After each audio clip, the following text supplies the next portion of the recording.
right, this talk's already late. Let's start. I'm going to talk about debugging PX4 with GDB and Python. My name is Niklas. I'm an embedded software engineer working at Auterion. I started studying computer science some time ago, and then I began building autonomous robots in 2010. And from this project, this autonomous robot project, we created a C++ library, which is known as modem.io, which is my claim to fame. It's a C++23 library that supports thousands of Cortex-M devices. And then I started working at ARM on Cortex-M sandboxing before returning to the university to finish my master's degree, where I worked on a modular railway signaling system, because the German railway signaling system is complex and difficult, and it's something I caught my interest. And now I work at Auterion. Well, maybe I don't work at it anymore. So I work at Auterion debugging the open source PX4 Autopilot for commercial drones. This is what it looks like. In particular, I'm debugging the Skynode, which contains a Linux system, and also the flight management unit, the FMU V5X and V6X, which is the one here marked in red, which runs the actual PX4 Autopilot software. And the PX4 is based on the NuttX real-time operating system, which is fairly complex, and it sometimes has some subtle bugs. It's otherwise, of course, completely perfect. And my job is to debug and improve this PX4 and NuttX combination. And it's relatively difficult because it's a large code base and it's a very fast processor. The FMU V6X goes up to 480 megahertz. And printf debugging only gets you so far. So I actually wrote some tools using GDB to help me. Just to get an understanding of what we're talking about microcontrollers here, not Linux systems, right? So microcontrollers contain a microprocessor. Here it's a Cortex-M7 in light green on the left. And it's connected via a bus system in gray to a bunch of non-volatile memories like flash, and a bunch of volatile memories like SRAM here in yellow, as well as a number of special purpose peripherals. And these peripherals can be internal, like the random number generator down there, or external, like the Ethernet MAC, which connects to an external PHY via the external microcontroller pins. And this is also how you debug the microcontroller itself. The CPU also has signals that you connect to, specifically the serial wire debug connection, which you then connect to a debug probe, like an STLink or a JLink. And then the debug probe communicates over USB to a driver software on your PC or on your Mac. And then this typically is OpenOCD or JLinkGDBServer, and this actually implements the GDB server protocol, which you can then use to connect to GDB itself.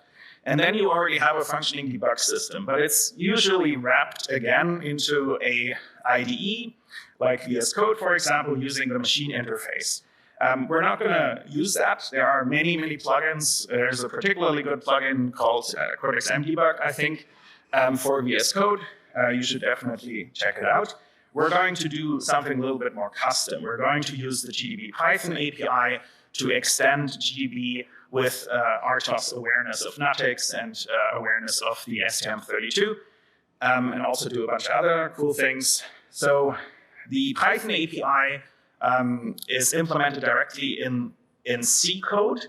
There's no Python source code. Don't go looking for it.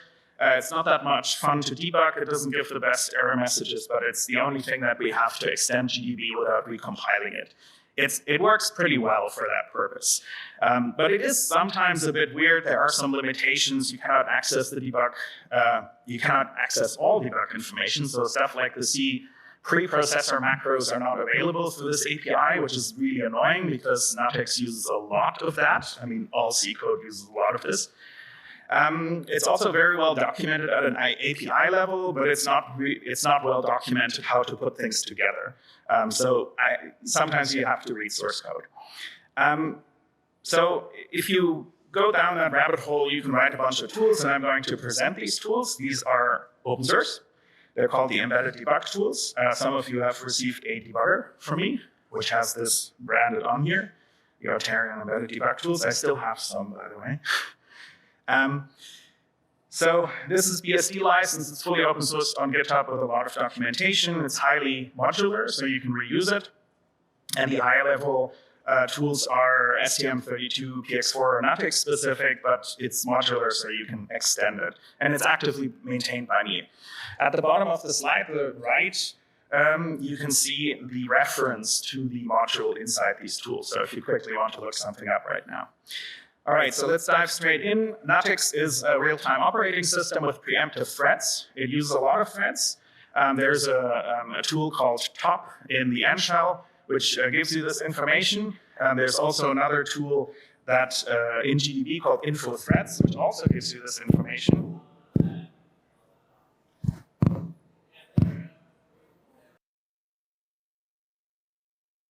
Let me start over.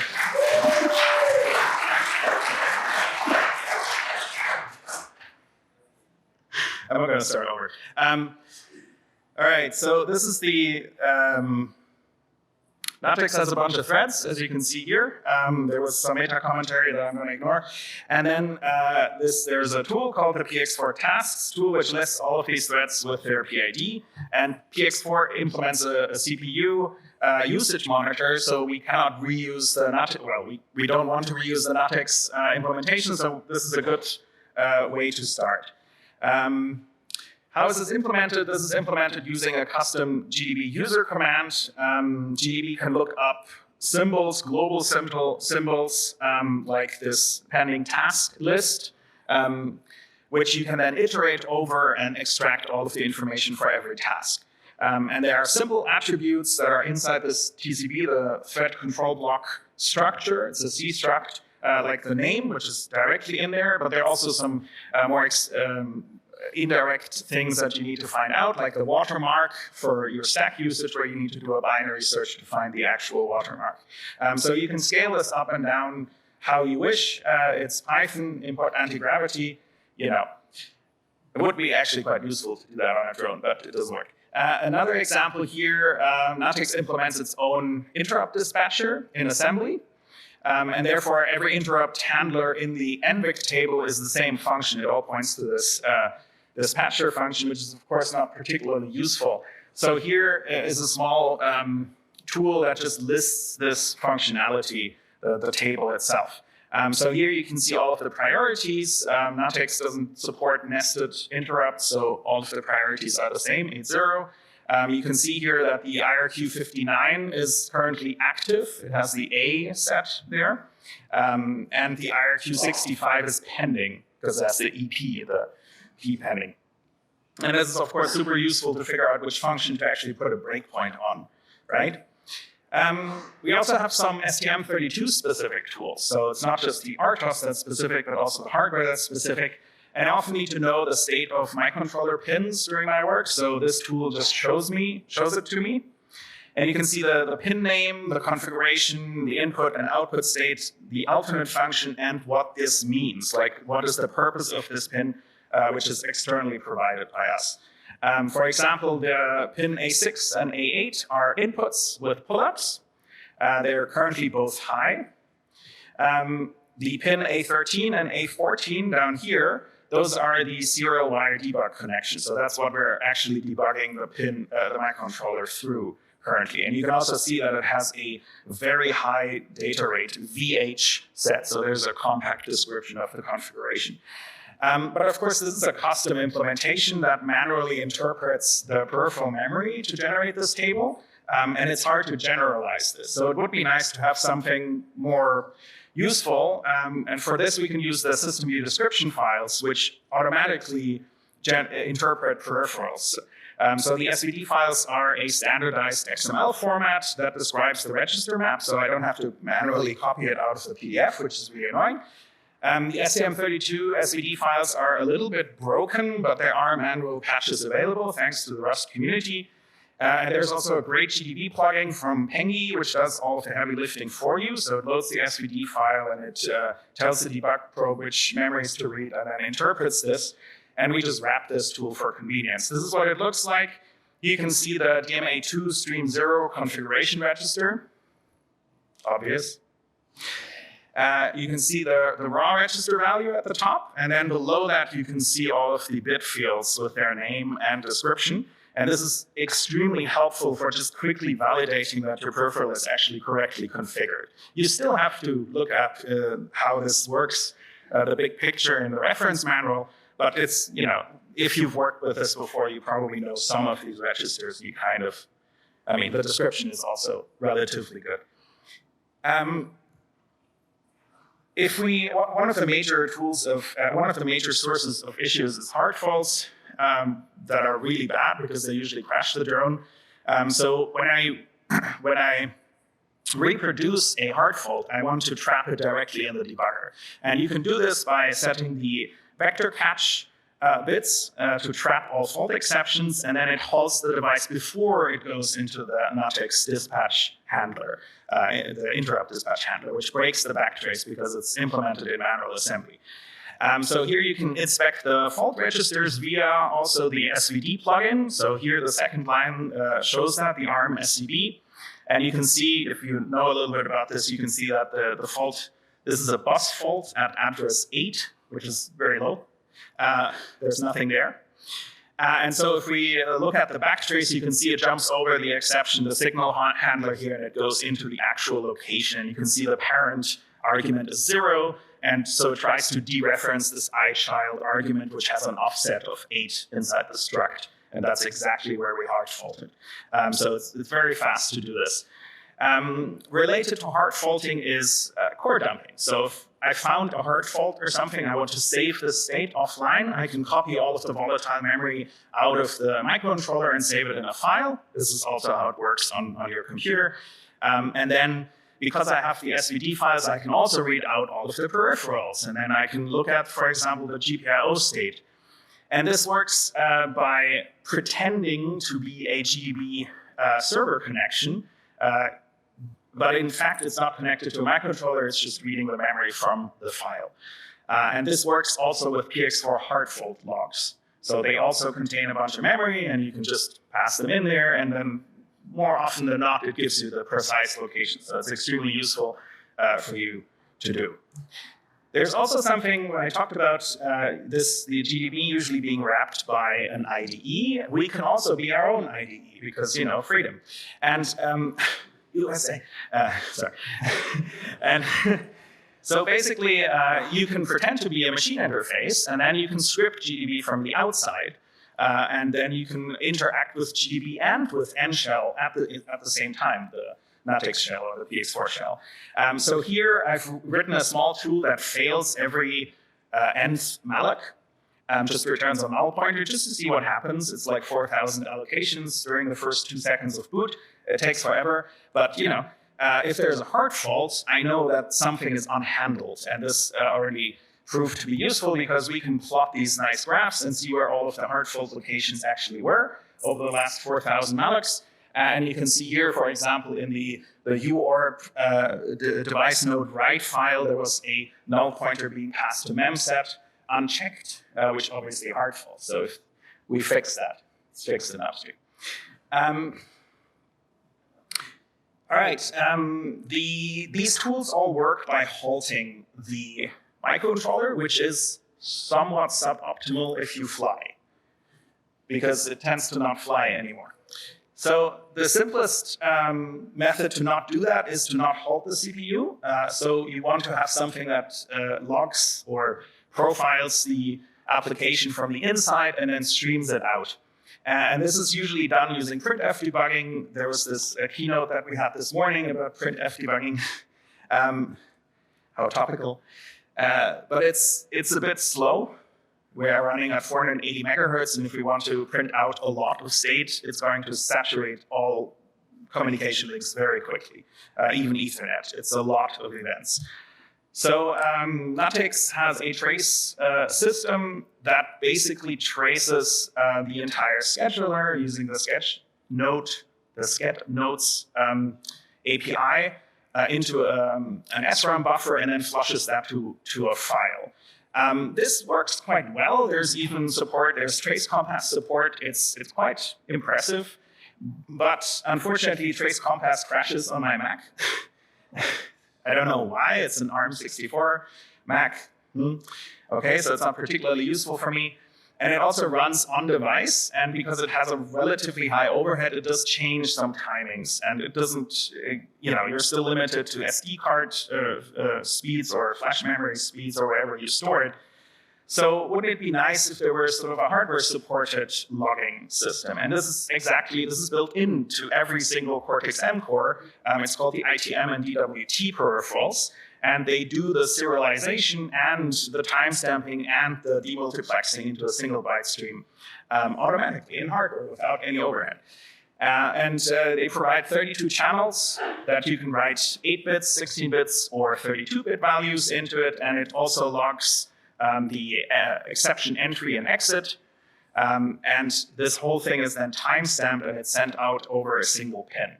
And if you've received one of the debuggers, you can already use this. It's connected to the PX4 debug adapter. And so you can use one of these to trace out at about 3 megabytes per second. And it barely uses any program space. A couple of hundred bytes. There's hardly any CPU overhead, so it doesn't really change the timing. And this is a relatively compact byte stream that falls out of this. You need to demultiplex this again. And this is where the ORB code project comes in. It's an open source implementation of the ARM protocol, and it's written in C++.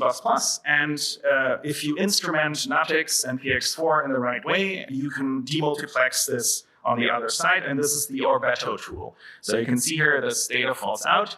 It goes into a C++ tool called Perfetto. It's called Perfetto because ORB code plus Perfetto is Perfetto. Perfetto is the UI. Germans are good at naming things. And this is then visualized per Perfetto. So Perfetto is actually an Android web UI where you can drag in an ftrace file, relatively large, and then it visualizes this in your web browser. You don't need to install anything. It works now. You can literally go to this URL. There are like 3 files that you can drag into your web browser and get this particular view. Very zoomed in, by the way. Every tick here is 100 microseconds. So NuttX schedules a lot. There are a lot of interrupts in PX4. And this is super interesting. So at the top here, you can see the CPU usage. You can see all of the threads being multiplexed and all of the interrupts in the line below. And then on the left here, you can see all of the threads with their names and their PID. And then you can also visualize the work queues. What do the threads actually mean? Like, what are they executing at the moment? Work queues. We have a lot of work queues in PX4 for all of the sensors and everything that's periodic. And this is an incredibly educational view because you, just by looking at this, sort of get a grasp of how a real-time RTOS works. Whenever an interrupt arrives, some thread gets scheduled. And it becomes more interesting if you zoom out a little bit. Here you can see that every tick is 1 millisecond. There's a lot of idle in PX4, at least on the FMU V5. It has like 30% idle. And you can see here that the sensors on the SPI bus, for example, are being read periodically. And if you zoom out a little bit further, here every tick is 100 milliseconds. You suddenly see a hiccup. One of the I2C tasks has become irregular, quite significantly irregular here. And this was because there was a power glitch. Some idiot attached too many sensors to the power bus. And then it browned out and reset, and then you had to reinitialize. And this kind of visual debugging, right? I mean, of course, you can look in the logs, but sometimes it's a bit difficult to find. And just here you see it immediately because our eyes are super good at recognizing patterns, and we see these timing issues immediately. We can also go further and log even more. For example, here we can instrument the heap usage, which is quite interesting to understand when things are being allocated. Ideally, we do not want to allocate in flight, because you could run out of heap, and then error handling is kind of annoying.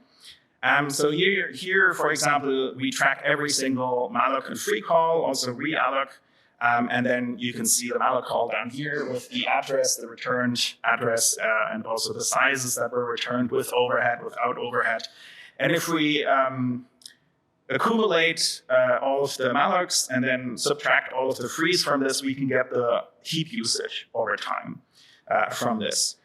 I didn't find a good UI for this, but you could also, using this information, figure out how fragmented the heap is and figure out what the largest allocation is, for example. The information is there. I just did not find a UI for this yet. It hasn't been a high priority for me because we still have like hundreds, 120 kilobytes of memory left over. This is all done using one pin, the serial wire output pin, which is limited to like 2-3 megabytes per second, which sounds like a lot, but it's actually not if you have millions of entries per second streaming out of this. So we want something with a little bit more oomph. That's a German word. And it's not. What do electrical engineers do? Well, they just make more of it. So instead of like one pin, you now have 5 pins, and you can do parallel tracing. It's a parallel bus. And here you can see the ORB trace. This 4-bit parallel trace bus can go up to 1 gigabit per second, 125 megabytes per second, which is a lot. And so you need to have an FPGA for this. You need special hardware for this with a fast USB connection. And the sort of de facto standard for this has been the JTrace. And the JTrace costs $2,000, and it can be difficult to use. It works fine for most of the use case, but if you have something that only costs $200, you can buy 10 of them for the trace for that price, and just put it in every drone. And so this is the ORB Trace Mini. It's an open source implementation, open hardware implementation of a JTrace. Again, using this, interpreting this protocol, and it's much more hackable. It's perhaps not as capable, but you can modify literally anything on this thing. You can also synchronize this with other things and inputs, generate outputs as well. It's very useful. There's a great community around it on Discord. And okay, so what does this thing do, actually? This thing outputs a compressed instruction stream. So not only previously we just had data that we output, and now we also have code. We know what instructions the CPU is executing, where it is, what it's done. And so from this information, we can derive a lot of other things like full stack traces. We can get code coverage, of course, if you know what instructions were executed. We can do a more detailed timing analysis. We can get branching information, for example, which could be interesting for fuzzing. And this is sort of the state that I'm currently at in my open source tools. I only got this working last week. You can see that here the Skynode again. On the left, you've got the FMUV5X, and on the right, you've got the ORB Trace Mini, and in the middle, you've got this 864 megabit per second connection. And you can see here that it's a bit hacky because it had to be a very short wire because everything else screwed with the signal quality. That's why it looks so hacky, but it works really, really well. So this is basically where we're at. This is the end of the line for debugging. This is all the hardware and tooling that I currently use. We're going to extend this over the next year. In conclusion, debug all the things, right? Especially the audio. And use more GDB, use more debug hardware. Contribute to the ORB code project. I've still got, I think, 8 debuggers here. In case you want to ask a question, I'll throw it to you, like in the parade yesterday. And try out my embedded debug tools and maybe look at them for inspiration or use them or give me some feedback. That's it. Do you have questions? Yes? Well, it's actually pertaining to debugger. Once you're on the handful, you have where can someone get one? I'm sorry? Debuggers you have at hand? Those are just rebranded as STLink V3s, the mini E kind. They cost like $12, probably without tax in the US. I don't know. Not that it matters.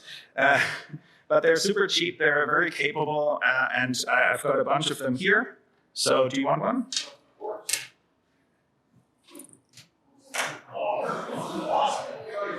It's fine. They don't break. Other questions? Yes. Oh yeah, that's true. Yes, this is Hamish. He does the docs, and yes. So this is documented on the PX4 docs. How to create them, how to solder the PX4 debug plug onto them. It's if you know how to use a soldering iron, don't hold the hot end, then it should be relatively easy. Why does it smell like chicken? Do you want? Oh, you already have one. Hello. Hi. So you mentioned fuzzing earlier. Are you doing that from a cybersecurity point of view, or are you doing that just from inherent quality? I don't think PX4 has any security in that sense. We're mostly concerned with safety. So there's a paper that actually does this, that uses the branching information to feed American Fuzzy Lob, which is something that I want to reproduce because it's incredibly useful. But then also you need to remember that the inputs to PX4 are mostly external. So you've got like sensors and you've got GPIOs. So you really want to have a logic analyzer or some FPGA inject faults into those external lines and not just do it in software, which is difficult. You said there's an active Discord. I don't see it up there. Oh, it's in the ORB code, orbcode.org website. Yeah. Yeah, from a certain perspective, I think I'm just on that. Code at that level. So. Yeah. I mean, the ORB code project in particular is sort of a response to the stagnation of embedded tooling in the Cortex-M space. So it's a very, very welcome for me personally to see that happening. Do you want a debugger? Yes. Yes, just wondering, so this will work on the bench, but when you apply, it will be more difficult with a debugger, so we try to put it directly to a computer and that's not close to that. So in flight, we don't connect the debugger just out of fear. You can configure the trace in firmware itself. So both the SWO as well as the parallel trace, and then you just connect to the output pins. There's no input to the microcontroller. That would be much safer because there's no external way to halt the CPU that way. So that's something that we plan to do to capture more realistic. At the moment, I'm testing all of this. The problem really is you can develop a lot of this, but you need to do something with the data, right? I mean, just capturing this data and then lying around isn't really that great. So that part is not super clear yet. There is active research going on in that area. And I would really like to use a lot of the existing tooling, like for example, Valgrind, but it's kind of hard to retarget this away from the very tightly integrated, often like Linux kernel specific hooks into something that's not that. So we'll see. Do you want a debugger?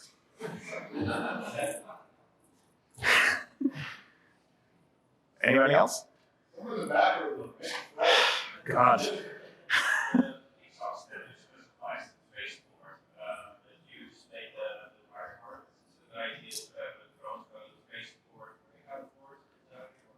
Who's talking? I'm sorry. Oh, you. Sorry. Can you repeat the question?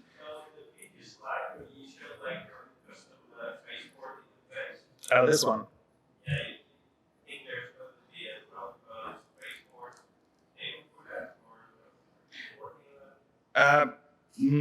Yeah, I think I'm going to design something like this because this is not super great.